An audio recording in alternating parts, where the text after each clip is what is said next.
In the headlines, the Chief Elections Officer Keith Lowenfield has been given yet another chance to submit the elections results from the national vote recount, showing a victory for the PPP. The OAS General Secretary has officially written to the Permanent Council to convene a meeting to deal with Guyana's 4-month-long electoral process. The assault of an inmate by prison officers and the seizure of drugs are linked to Sunday's unrest and fire at the Lusignan prison. And in sport, batting coach Toby Radford hails all-round effort of West Indies after first test win. With the news, I'm Avenash Ramzan. Thanks for joining us. We start off by telling you that the chairperson of the Guyana Elections Commission, GECOM, has given the Chief Elections Officer Keith Lowenfield a 4th chance to submit the results of the national vote recount, and if he fails to do so, she will ask his deputy, Roxane Myers, to do so. That was what was communicated to the media by Vincent Alexander, one of the commissioners of GECOM. Lowenfield has until 2 p.m. on Tuesday to submit his report, followed by a meeting of the commission at 2:30. The 2:30 meeting, we've, in judge-like manner, the chairperson reverted to the 16th of June and has once again instructed the CEO to prepare a report in keeping with the results of the recount, and has given him up to 2:30 tomorrow to make the submission. If in any circumstance he does not make that submission, he's already decided that the task will be given to the CEO. So that's simply what happened. Meanwhile, the People's Progressive Party nominated commissioner says Gunraj to the media that the chair has also set aside all previous declarations by the 10 returning officers on the previous report by the CEO to allow only the certified recount certificates to stand. She proceeded to say that the March 13 declarations, which includes the fraudulent declaration by Claremont Mingo, the returning officer of Region 4, has been set aside and replaced by the recount tabulation certificates. That, I believe, is a very important finding and ruling of the chairman. And then, in relation to Article 177(2)(b), which speaks to the Commission acting upon a report from the CEO, she says she views the role of the CEO as not higher than the Commission, but to the exclusion of extraneous persons or bodies. And as a consequence, the Commission is not subservient to the CEO. The CEO, she reminded, the CEO has the responsibility, is answerable to the Commission, and as a consequence must follow the dictates of the Commission. And lastly, she referred to paragraph 24 of the summary of the CCJ ruling, which says that the recount results must be used for the purposes of ascertaining the final results or the final declarations for the March 2, 2020 regional general elections held in Ghana. The Caribbean Court of Justice, the CCJ, had last Wednesday ruled very clearly that the results from the national vote recount cannot be set aside and must be used to declare the winner of the March 2 elections. The court said that unless and until an election court decides otherwise, the votes already counted by the recount process as valid votes are incapable of being declared invalid by any person or authority, Justice Adrian Saunders, president of the court, said in a ruling. The court then said what should happen when it stated that it is for GECOM to ensure the CEO submits a report in accordance with its direction of June 16 in order to proceed along the path directed by the laws of Guyana. That June 16 direction, which has now been given twice, is for the Chief Elections Officer Keith Lowenfield to prepare a report based on the results of the recount. The court had urged that this be done without delay. Justice Saunders stated, quote, "It is for GECOM to ensure that the elections results are swiftly declared in accordance with the laws of Guyana. It is not that Lowenfield is not clear on what the results of the recount is." On June 13, he presented his report of the national vote recount, showing that totals for the 10 electoral districts which were signed off by GECOM's own staff as being valid. When added up, Lowenfield's report showed that the opposition People's Progressive Party beating the APNU AFC by 15,416 votes.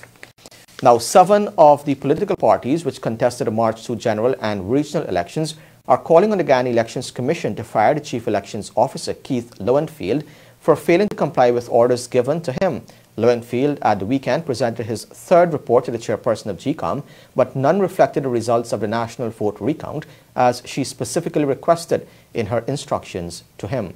Bibi Katoon joins us now. 9 parties contested the general elections on March 2nd.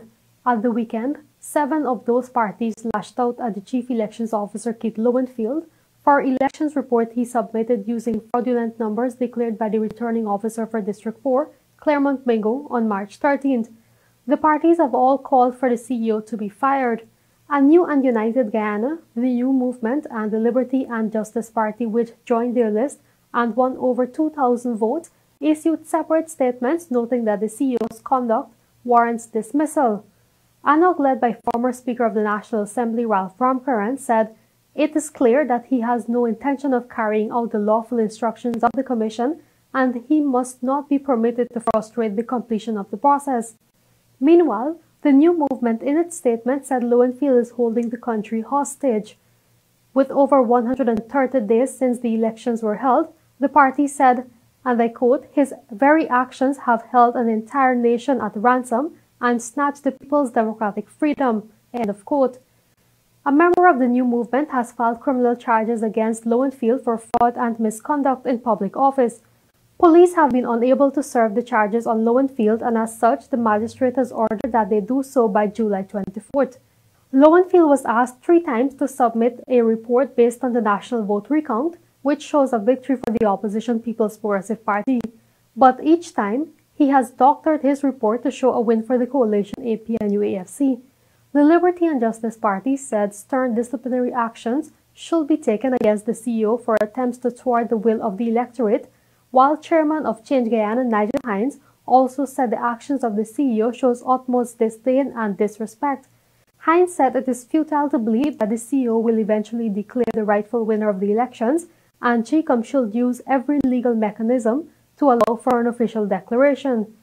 The recount results showed the People's Progressive Party winning the elections by 15,416 votes, but Lowenfield's Saturday report gave the APNU-AFC a win using figures Mingo declared on March 13th.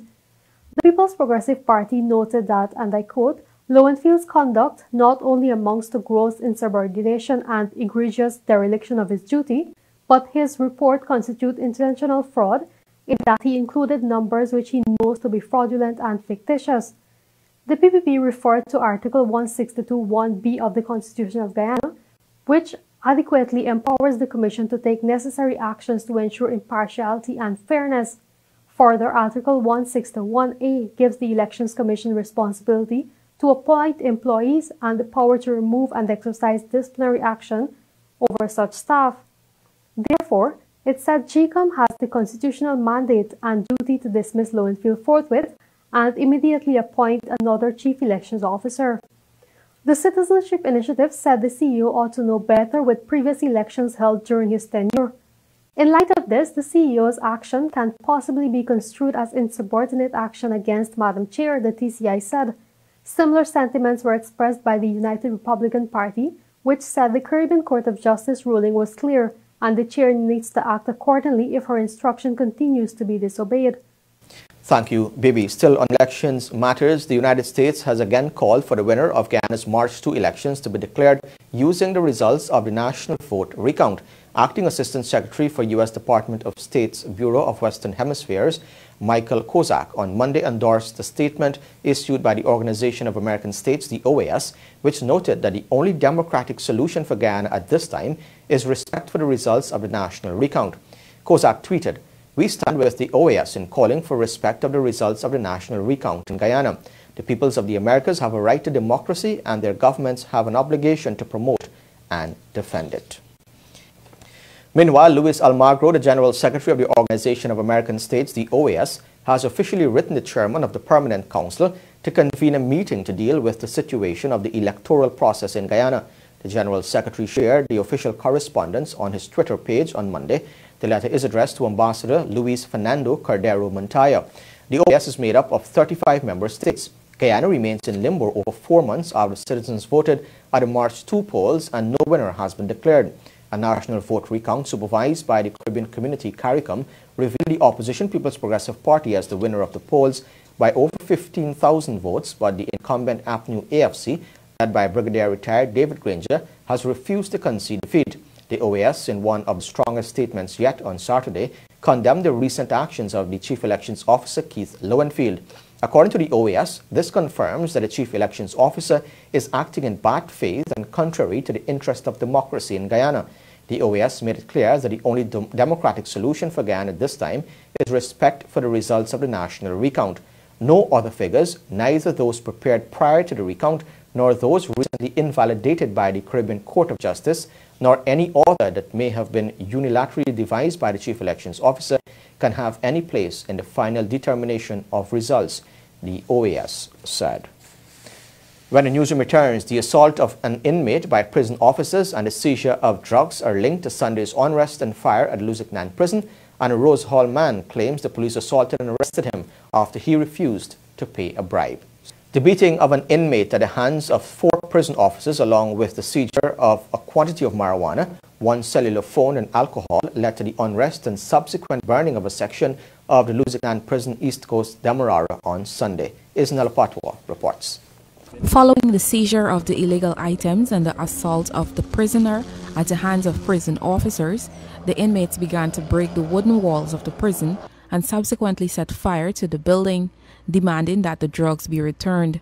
Director of Prisons, Gladwin Samuels, at a press briefing on Monday, said that the incidents occurred simultaneously. The prison director explained that within the last 2 weeks, there were 3 cases of illegal items being confiscated at the prison, and 1 person was also arrested for attempting to smuggle marijuana into the prison.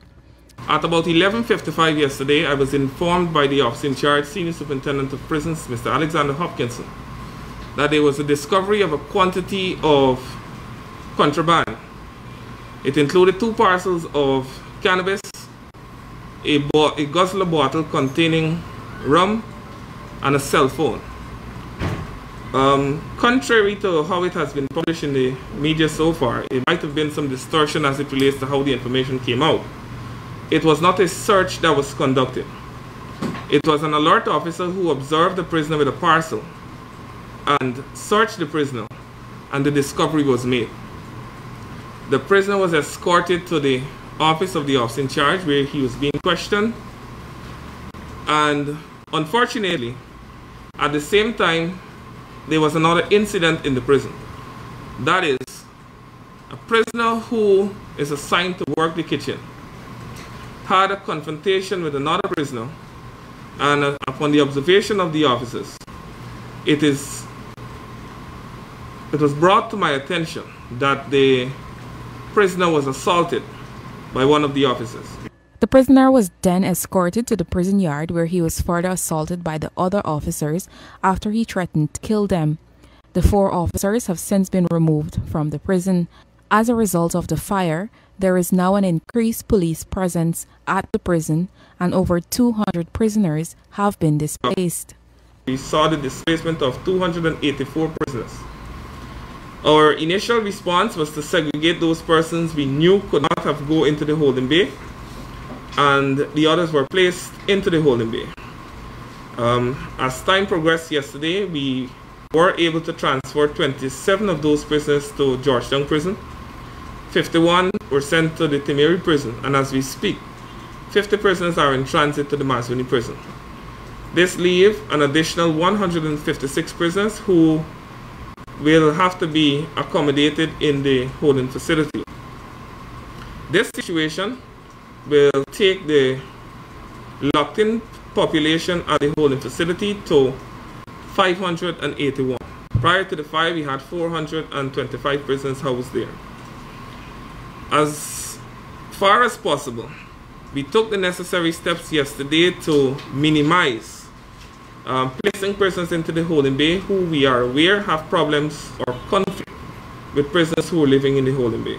The Lusignan holding facility was set up after the 2017 Camp Street fire and was sectionalized into 3 bays. A 4th bay was built recently to conduct searches. The 156 prisoners are now in holding bay 4.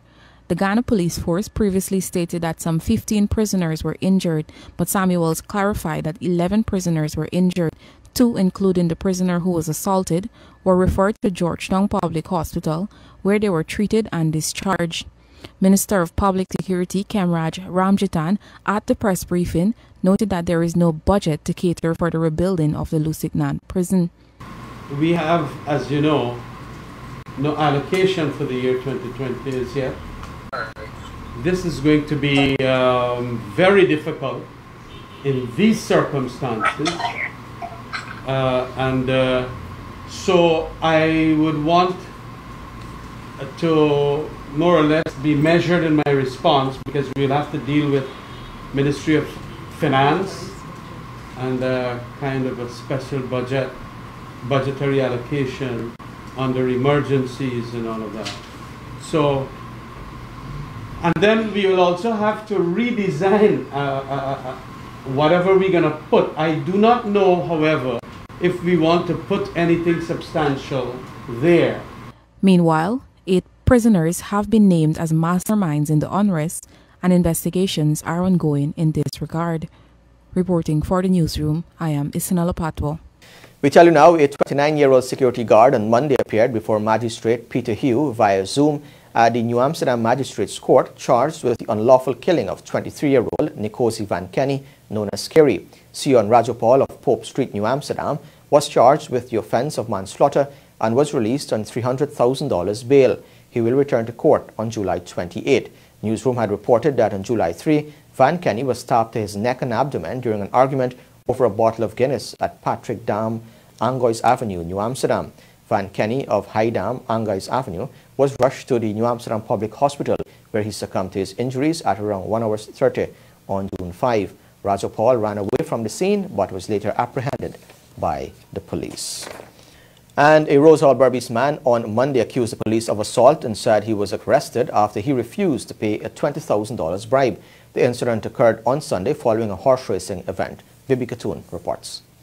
Nazam Khan told the newsroom that police showed up at his home Sunday and claimed that he had organized a horse racing event. The event was held at Portuguese Quarter, Port Morant, and was attended by close to 100 persons. But Khan of Fingal Street, Rose Hall Tong, denied that he organized or attended the event and accused the police of assault and wrongful arrest after he refused to pay them a bribe. This is the way how police behave.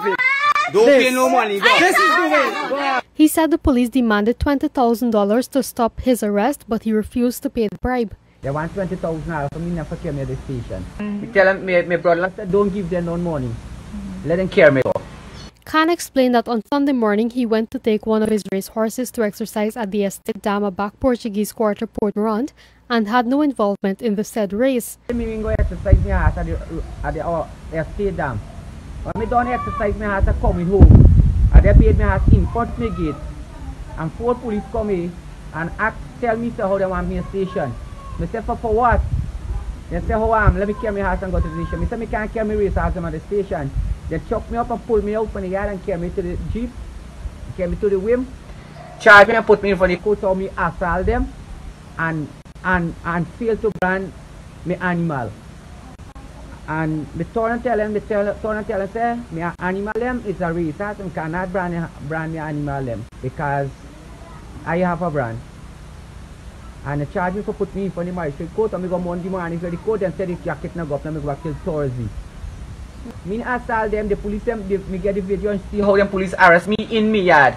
Khan said he was taken to the Whim police station and was placed on $10,000 station bail after being charged with having an on-brand animal and resisting arrest. The police claimed that they received information about a horse race at the said dam where Khan alleged that he went to exercise his horse, and when they showed up, the crowd had already dispersed. The officers did not see a race in progress or that Khan was a part of it. The police explained that such events are in direct contravention to the COVID-19 order as issued by the Ministry of Public Health. Bibi Katoon, Newsroom. And in recent months, the Director of Prisons, Gladwin Samuels, has been releasing inmates in order to reduce the prison's population due to the COVID-19 pandemic.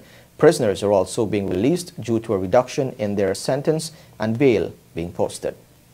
As it relates to persons who were granted release as it relates specifically to COVID, as it relates to persons who have been granted remission, persons who have been granted reduction in bail and they were able to post bail, persons who have been placed on self-bail. It would amount some in the vicinity to 350 or even more. We do admissions at 2 prisons. That would be New Amsterdam and Lusignan. All persons who are admitted to the prison are subjected to the 14 days quarantine. During that period, they are examined by the prison medical department or prison medical staff, and when they are cleared, then they are placed into the general population. There was one person, because of the nature of her offense, she was tested prior to coming to the prison, and since in prison she has been tested again, and both tests are negative. So as Minister indicated, we have not had any case in prison, and we will continue to work on the measures we've implemented based on the guidance from the Ministry of Health and WHO to make sure that we can continue to keep the prison as a safe environment as it relates to COVID. Still ahead on the newsroom, a high school student starts a business during COVID-19 lockdown and over 100 COVID-19 samples taken for testing from Aranca in Region 7. Stay tuned. Public health officials have taken samples from approximately 100 persons in Aranca, Cuyuni, Region 7 to test for COVID-19. Regional Chairman Gordon Bradford told the newsroom during a telephone interview on Monday that the samples were taken over the past few days and results are expected by Tuesday. Newsroom understands that of the 40 COVID-19 cases reported in Region 7, close to 30 are from Aranca, while others are from a mining community named Oku. The National Task Force is at present in Aranca, that's Cuyuni. And I guess you would know that they would have selected an entire area which they have closed down, and they are monitoring persons going in and out. They're doing testing. I know that they have completed about 100 tests, and those tests have gone to Georgetown. We haven't got those results as yet. We hope that those tests that would have been sent to Georgetown, we hope that it doesn't bring back a result of enormous spike in cases. So they would have constructed or erected some temporary shelters and so on. And that is in case when they get the results of the test and so on, or they send out, they may need to quarantine. If they need to quarantine anybody, they have this set in there. The Ministry of Public Health and the CDC are combining now to do some missions, one in Iterengbang, one in Arrow, and one in Kaikan. And they'll be setting up similar facilities like the one that is set up in Aranca. And they're going in there to do sensitization, monitoring, and if needs be, do some testing also. And the Caribbean Secondary Education Certificate, CSEC, and the Caribbean Advanced Proficiency Exams, CAPE, began Monday across the country on the stringent COVID-19 guidelines. The 2 exams are being written from July 13 to August 4 and July 13 to July 31. For CSEC, there are 168 centers with 11,998 students registered to write that exam, while for CAPE, 851 candidates are registered to write at 15 centers across the country. The Caribbean Examination Council took a decision to administer the exams in a different format this year, owing to the coronavirus pandemic affecting countries globally. Grades will now be awarded utilizing the moderated SBAs and Paper 1.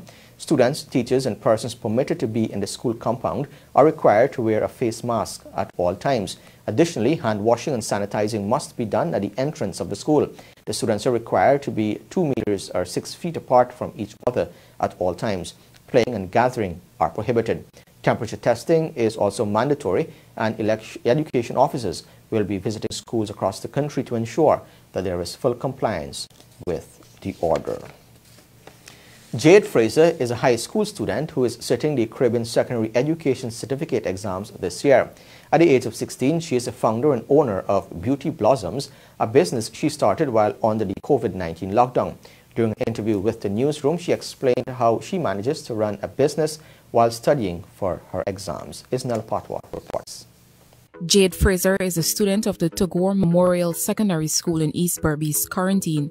She used her savings to get her business, Beauty Blossoms, off the ground in June this year. The teenager said she found this particular business manageable given her studies for the Caribbean Secondary Education Certificate (CSEC) exams this year. The young entrepreneur sews and designs hair bonnets and hair ties. She lives with her mother and older brother at number 70 Village, East Berbice, Quarantine. I always wanted to start my own business, and I was always desirous of doing something with my hands. So that was like the starting point. And I have a home economics teacher as my mother. So growing up, I would always witness her do wonderful things with her hands. So that was a little inspiration. I always was curious about learning to use a sewing machine, but I was still young. So I explored other career choices. I wanted to be a lawyer. Then I wanted to be an astronaut at one point. I also wanted to be a teacher. But now the whole idea of sewing and having my own business came back into focus. With the coronavirus pandemic, schools had to transition to online learning. Jade explained that the transition was difficult, and as such, her mother and brother assist her with the sewing when she is studying. I do some of the sewing, my brother does some of the sewing, and my mother does some as well. When I have to study, my brother takes over. And when he has to study, because he is also writing cake exams, when he is studying, my mother does some of the sewing. So we kind of help each other. As soon as the CSEC exams are completed, Jade said she plans to expand her product line. She also explained why she named the business Beauty Blossoms. I was thinking behind it, and the name. Sometimes you would notice that there's this person inside of you. It's hidden. So sometimes you would want that person to come out and reveal its beautiful self. So you will feel beautiful. So by using Beauty Blossoms products, you will now feel beautiful and enable this person that is hidden inside of you to come out and show itself. It blossoms out. Jade designed her own logo and also manages the social media page for the business. Her advice for anyone wanting to be their own boss is to believe in themselves. Allow yourself to explore. And when you find what is for you, do not hesitate. Prepare your mind and make sure everything is ready, and you just take off in full swing. Once you believe in yourself and you have a few people that believe in you, just do what you have to do, because it's not like anyone will do it for you. While Jade has no business experience, she is making her dreams come true with her passion and determination. Reporting for the Newsroom, I am Isanella Patwo. We now bring you an update from the Ministry of Public Health on Guyana's COVID-19 situation. As of July 13th, 2020, of the 78 new tests done, there have been 3 new cases, bringing the total number of positive cases to 300. We are happy to report that 155 persons have recovered thus far, and our COVID-19 deaths remain at 17. In institutional isolation, we currently have 128 active cases, 20 persons in institutional quarantine, and 5 persons in the COVID ICU.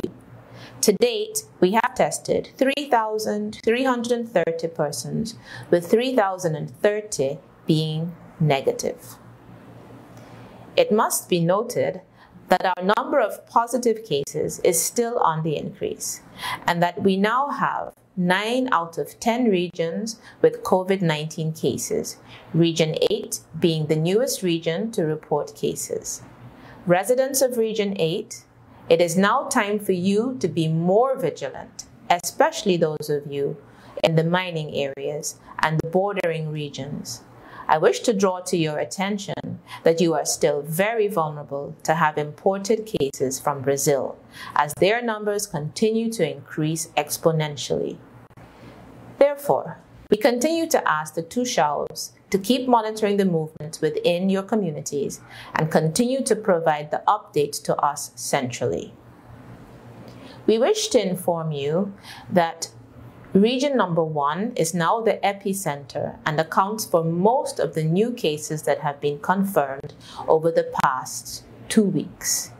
It is disappointing to note that the attitude of some of the residents in the sub-district of Maruka has been adverse to the basket of health measures that have been outlined for their safety and protection. They are blatantly flouting the guidelines, claiming in some instances that COVID-19 is non-existent and therefore there is no need for a lockdown in that district. Please note that of the 93 positive cases for Region 1, we are happy to announce that 33 have recovered thus far and 60 remain in institutional isolation. A special thank you is extended to all the health workers in Region 1 for going above and beyond during this time. The Ministry of Public Health wishes to highlight that another batch of our children began their exams today and takes this opportunity to wish our CSEC and CAPE students all the very best at this time. It is a call for you to remember the foremost critical things for your safety. Always wear your face mask. Interact with your teachers and colleagues from a distance of at least 6 feet. Wash or sanitize your hands as often as possible, and especially since there will be a tendency to touch your face as you write. Remember to move off and not congregate once the exam is over. Parents, we need to remind you to do your part too during this exam period. Ensure that your children are armed with all the required things: masks, sanitizers, paper towels. Encourage your children to comply with the guidelines and make sure you are au fait with the schedule for the start and end of exams so that you pick them up promptly. Stay tuned to the newsroom, your financial, weather and bird reports along with sport after the break. Stay tuned.